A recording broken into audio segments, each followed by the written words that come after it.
Pas zhgënjimit në Nations League dhe për rëndësinë e madhe që kanë kualifikueset e botërorit 2026, trajneri Silvinho ka vendosur rregulla strikte në skuadër.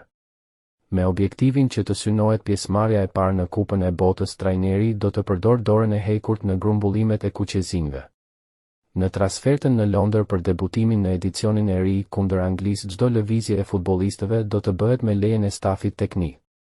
Gjatë akomodimit në një prej hoteleve pranë stadiumit Wembley, lojtarët nuk do të mund të konsumojnë as kafe me familjarët apo miqtë e tyre në hol. Ajo që ka ndodhur shpesh në të kaluarën tashmë do të jetë kategorikisht e ndaluar. Gjithashtu futbollistët e kombëtares duhet të qëndrojnë në dhomë për të pushuar, teksa nuk lejohet dalja pas orës 22 të mbrëmjes. Nëse dikush nga kuqezinjt kërkon të kalojë pak nga koha e lirë në pishinë dhe spa apo për të bërë një ecje në ajër të pastër, atëherë duhet të marrë lejet e përgatitësi atletik. Këto rregulla hasen rëndom nëpër klube dhe pjesa më e madhe e futbollistëve i njohin duke qenë se aktivizohen në kampionatet e mëdha europiane.